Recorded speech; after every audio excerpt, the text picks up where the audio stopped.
Salut à tous à toutes. Donc, pour la troisième question, c'est une question qui va porter sur les vues. Donc, on va te demander de créer des vues, on va te demander de adapter les vues en utilisant du Razor, donc du C Sharp, pour arriver à faire certaines choses dans les vues. Et c'est principalement sur ça que la troisième question va porter. Donc, ici, si je te conseille beaucoup, c'est super important dans l'examen, de lire jusqu'au bout, OK, avant de commencer quelque chose. C'est pas un gros énoncé, là. En fait, tu vois, la question, c'est juste ça. Cause que, par exemple, à la toute fin, ça dit, hey, on te donne un début d'HTML pour tes deux vues, puis il est dans tel fichier. OK? Fait qu'on est gentil, là. Mettons, je te l'ouvre avec code. Euh, on te donne un morceau d'HTML. T'as pas à y penser, t'as pas à faire les rows, les colonnes, parce que par exemple, on te demande ici dans ce numéro-là de faire deux vues. Une qui va t'afficher un catalogue des forêts, puis après ça, tu peux cliquer pour aller voir une forêt en particulier. OK? Je crois que c'est ça. Ouais, ben c'est les types d'arbres. Ouais, excuse. Donc, les types d'arbres, puis tu cliques, tu vois l'arbre. Donc, mon but ici, c'est pas d'aller voir, hey, t'es-tu encore capable de faire du bootstrap, des rows, des colonnes? Non, on l'a déjà évalué. Fait que le but, c'est vraiment voir, es-tu capable de prendre, par exemple, faire des vues, puis d'adapter ça ou ça, peu importe, pour arriver à en faire quelque chose. Pour en faire des vues qui vont être dynamiques, qui va avoir du code en arrière. Donc, lisez avant de commencer de quoi. Ça, c'est bon. Sinon, ben, la solution, tu le vois, il est ici. OK? Projet boréal, fait que le fichier, tu cliques, ça te l'ouvre. Tu vas l'avoir là. Donc, pour ce numéro-là, euh, on voit que le contrôleur est déjà créé pour vous. Fait que tu peux prendre le temps de regarder un petit peu à quoi ça ressemble. Tu vois, ça crée par exemple une instance d'une classe catalogue. Fait que catalogue, on pourrait toujours aller voir c'est où. Par exemple, dans modèle, j'ai catalogue.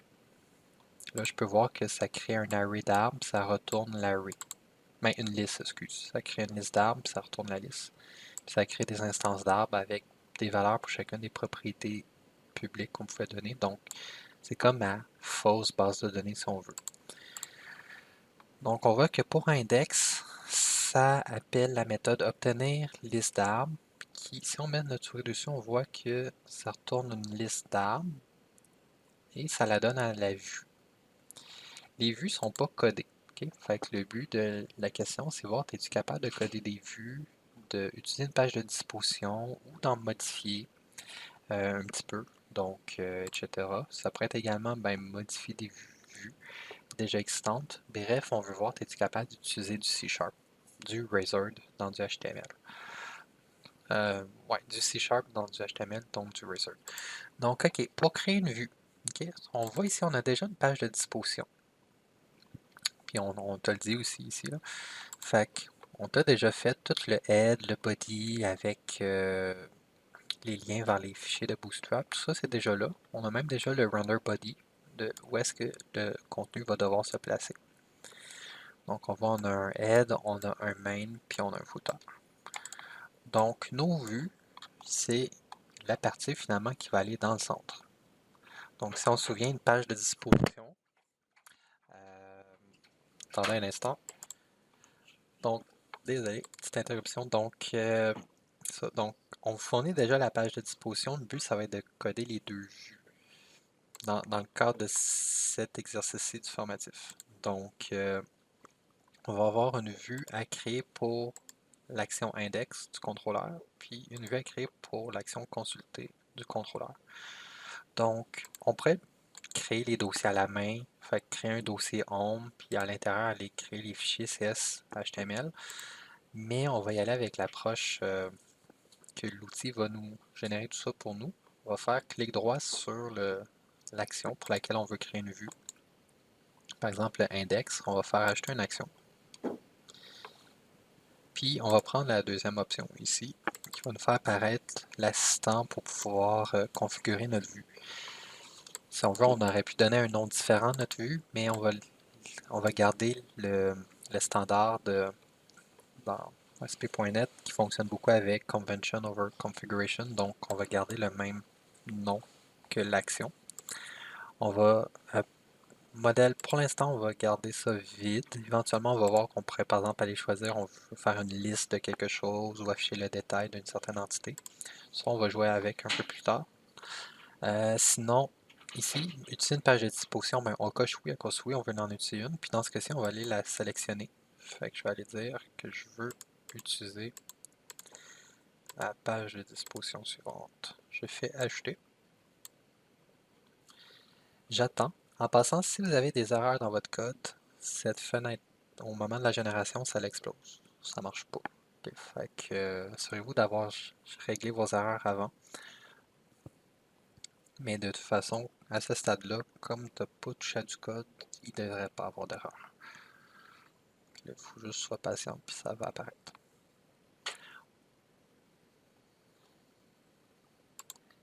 Cool, ok. Bon, j'ai. Donc, ça finit par apparaître. Yay. On va relever la première ligne ici. Éventuellement, on va voir c'est quoi ça veut dire. On va seulement garder les petits bouts qui servent à dire hey, notre page de disposition, notre layout. Fait qu'on va aller changer la propriété layout de notre vue. Là, ça pointe, fait que ça l'a déjà fait pour nous. On va faire la même chose, mais pour l'autre action. Donc, je vais aller ici sur consulter. Je vais faire clic droit, ajouter une vue. Ah, il est gentil, il s'en est souvenu. Je veux garder le nom par défaut, celle de mon action. Je fais ajouter.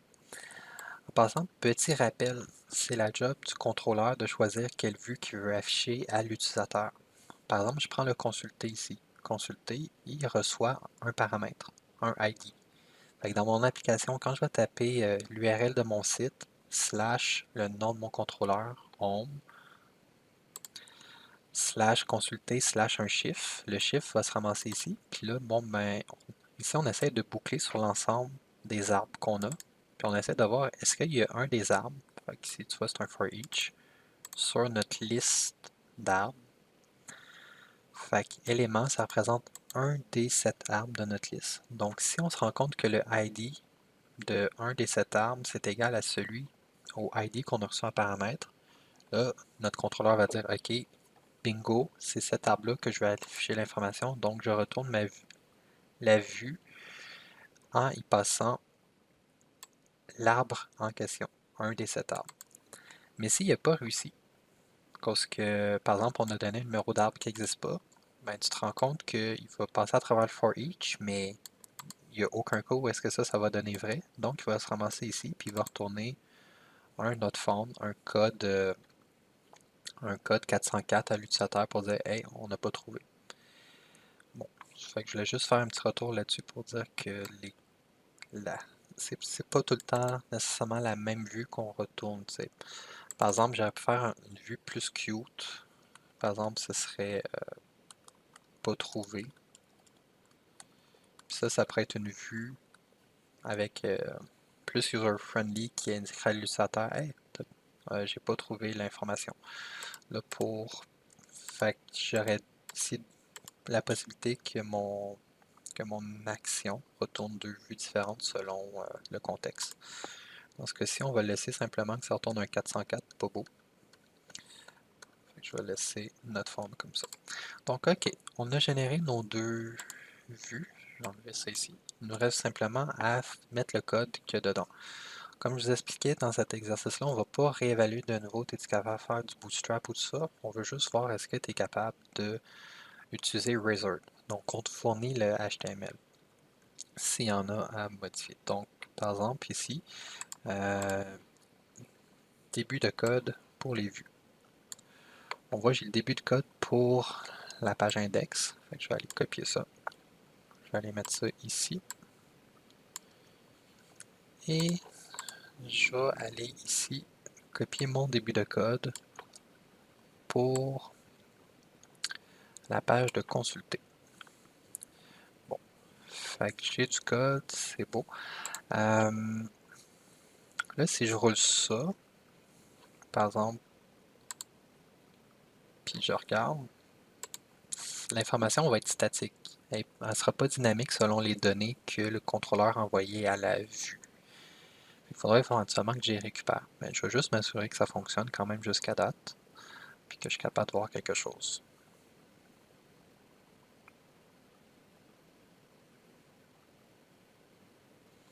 Donc on voit, ça c'est ma vue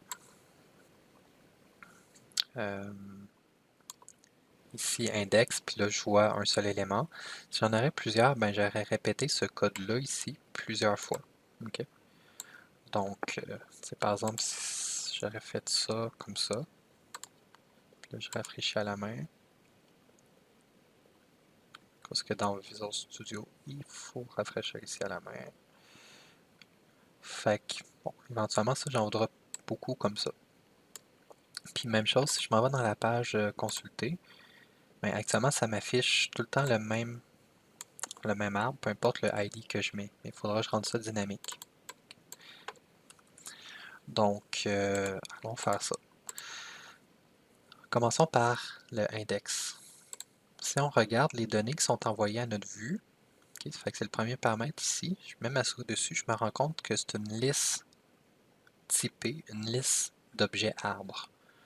Fait que je pourrais indiquer dans ma vue ici, ma vue index, qu'elle reçoit un modèle, des données, puis indiquer son type. Donc je vais mettre A commercial modèle.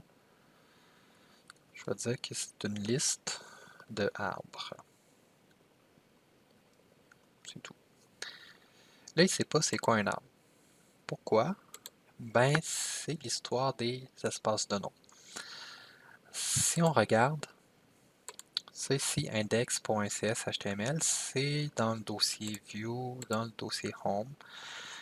Donc, le code qui va être généré pour index.cshtml sera, il va être classé dans un espace de nom que ça va être forêt boréale.views.home. Normalement, tu as accès seulement aux classes qui sont dans ton propre espace de nom. Donc, il y a accès à ça ici. Mais là, nous, on veut dire que dans notre vue, on veut pouvoir utiliser des objets de type arbre, puis ils sont dans l'espace de nom forêt boréale.modèle. Si vous vous souvenez, on essaie de respecter la structure que les espaces de nom. Fait que, par exemple, ici, arbre, tu vois qu'il est dans l'espace forêt boréale.modèle. On essaye que ça suive la structure des répertoires des dossiers. Donc ici, il faut qu'on dise qu'on veut pouvoir utiliser cette classe-là. Fait que je vais la copier, ce espace de nom-là. Fait que je vais copier le nom de l'espace de nom.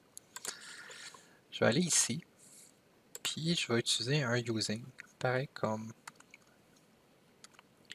en programmation, je fais un using, virgule. Puis là, il est content.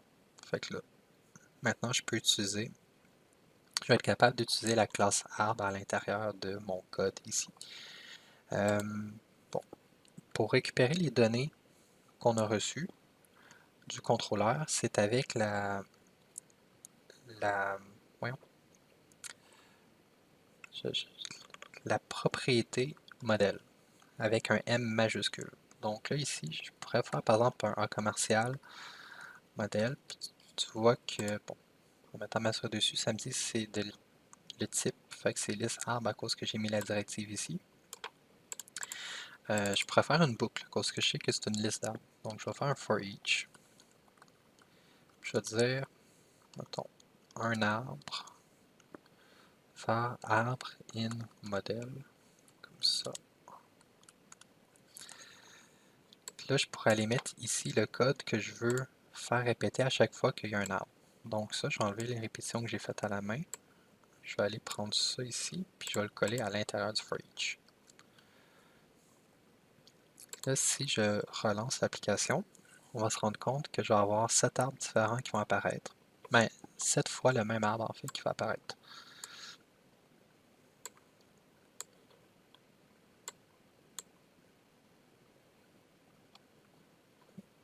C'est parfait, c'est à cause qu'il a fait 7 itérations, à cause que le contrôleur envoyait une liste avec 7 éléments. Fait que modèle ici représente une liste avec 7 arbres. Et je fais quelque chose avec chacun des arbres, mais j'ai jamais utilisé ma variable arbre dans le code HTML ici. Donc il faudrait que, par exemple, à la place de dire que c'est tout le temps, ça apporte tout le temps la page 1 ou ça utilise tout le temps l'image 1, etc. Ou ici le nom de l'arbre, ben, il faudrait que j'utilise les différentes propriétés de mon objet représenté par la variable arbre ici. Donc, par exemple, ici, je vais enlever le 1, puis je vais mettre A commercial, arbre.id.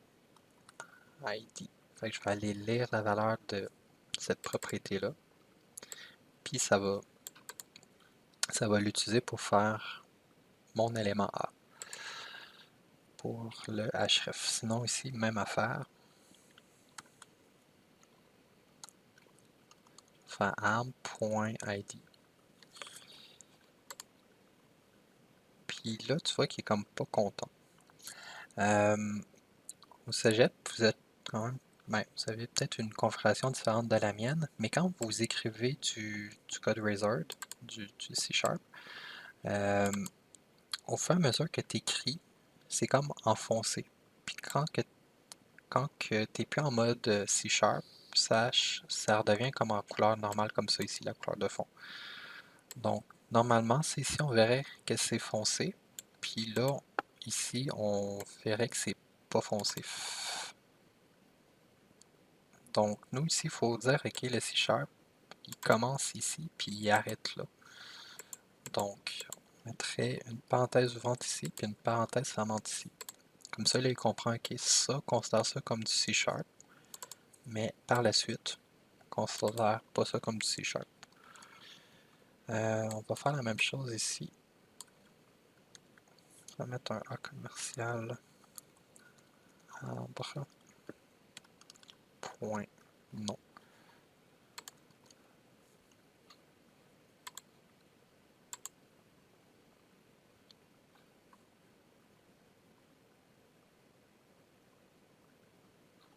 On attend un peu. Et ça fonctionne. Puis quand on passe la souris dessus, on voit bien en bas à gauche là, que ça va apporter vers la bonne page. Bon, actuellement, si on clique, ben, on voit que l'URL est la bonne. Et si je clique, bon, ça l'appelle le contrôleur qui va aller récupérer les données puis les transférer à la vue. Mais là, actuellement, c'est tout le temps la même information qui est hard-codée dans la vue. Fait qu'il faudra aller changer ça ici. Donc, on va faire un peu la même opération. On va aller dans la vue consulter. Puis là, on va aller modifier légèrement. Donc ici, par exemple, on va dire que notre vue, ça va être une vue pour afficher l'information d'un seul arbre. Donc, modèle arbre. Et là, arbre, il ne trouvera pas comme tantôt. Donc, qu'est-ce qu'on va faire? On va rajouter un using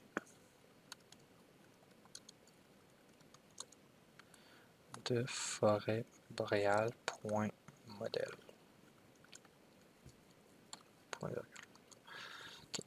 Donc là, maintenant, je peux utiliser un modèle avec un M majuscule qui va représenter l'information que le contrôleur transmet à ma vue. Fait que là, je peux remplacer ça par un commercial modèle point le nom. Si un commercial modèle point ID, parenthèse ouvrante, parenthèse fermante. Oups, si j'ai mal écrit. Ça ramène en arrière. Ça, c'est la description. Fait que je vais aller récupérer la description de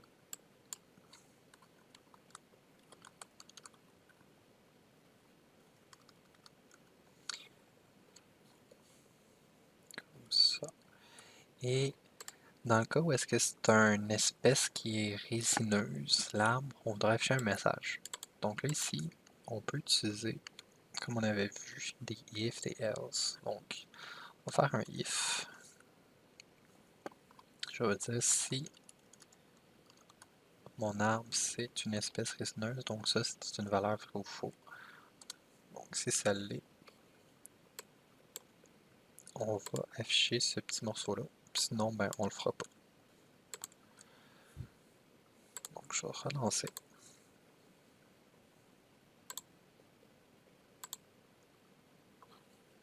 Puis on va voir ce que ça donne. Et, ok, donc on voit que ça marche.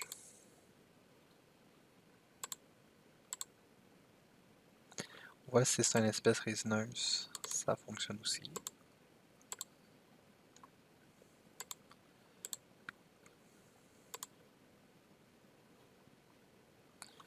C'est cool, c'est cool. La dernière chose qu'il nous reste à faire, c'est en fonction si l'arbre est une espèce résineuse ou pas. Donc, si elle n'est pas résineuse, c'est que dans ce cas-ci, on a dit que c'est un feuillu. On va aller changer la couleur de fond qui est utilisée. Puis, également, si on va afficher un texte différent, comme là, on voit comme ça, c'est un feuillu. Quand il n'est pas résineux, ben, on devrait mettre un texte qui dit que c'est une espèce feuillu. On va faire ça. Donc, si j'avais mis un if, si c'est une espèce résineuse, je vais faire un else. Je vais marquer que c'est un feuillu.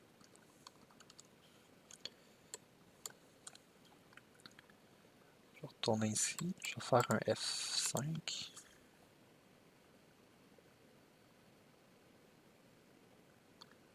Passant un petit rappel, vous n'avez pas besoin de éteindre puis de rallumer le serveur quand vous faites seulement des modifications dans la vue. Fait que vous avez juste à faire les modifications dans la vue, sauvegarder, puis tu rafraîchis ici, puis on voit le changement. Donc, ok. On voit que ça marche. Là, la prochaine chose qu'il va nous rester à faire, c'est condition ternaire pour faire afficher la couleur de fond. Donc, la couleur de fond, ça va être au niveau de la row. C'est ici qu'on va faire notre condition ternaire. Donc, ici, on va aller. Je sais que le style inline, on va faire des styles inline, on a dit que c'est mal, mais pour l'instant, avec les notions qu'on a vues, c'est ça qu'on va faire. Donc, je vais mettre un attribut style, puis là, qu'est-ce que je voudrais, c'est aller mettre background color, mais une valeur différente selon si c'est une espèce résineuse ou feuillue. Fait que dans certains cas, c'est ça que je dois mettre, puis dans d'autres cas, c'est plutôt ça ici que je dois mettre. Donc pour ça, on va utiliser un if ternaire, c'est ça qui est marqué dans l'énoncé. Donc, c'est cette partie-là ici qui va changer. Donc je vais mettre un en commercial pour passer en mode pour faire du C#. Là, ça va être une grosse expression. Fait que je vais tout de suite ouvrir ma parenthèse ouvrante, ma parenthèse fermante, comme ça ici. Je vais effacer ça.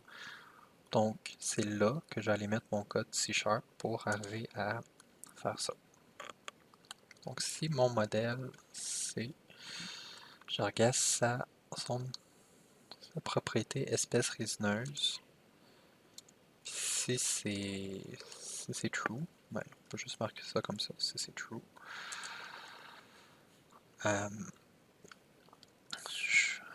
Une résineuse, on va mettre ça ici, 2 points, sinon on va aller mettre ça ici.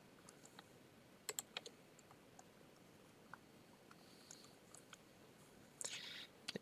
Fait que ça, c'est beau, il n'y a pas l'air d'avoir d'erreur, donc on va aller l'essayer. On voit pour lui ça marche, puis là si j'en prends un qui est un feuillu, on voit que ça fonctionne. On voit que ça fonctionne encore. Donc je crois que c'est tout pour ce numéro. Ah non, ok, il manque la date de publication, de quand que la page a été générée. Fait que ça, on peut faire ça. Au niveau aussi de l'index, on voit qu'on a codé directement une valeur, mais on devra utiliser C# pour du C# avec Wizard pour faire afficher à quel moment la page a été générée. Puis je peux faire en commercial, puis je vais effacer ça. Datetime.now. Ça me permet de récupérer la date courante. Et là, c'est dans quel format qu'on veut l'afficher? J'ai aucune idée. Je vais essayer ça. Je vais juste mettre tout string. On va voir si ça ressemble.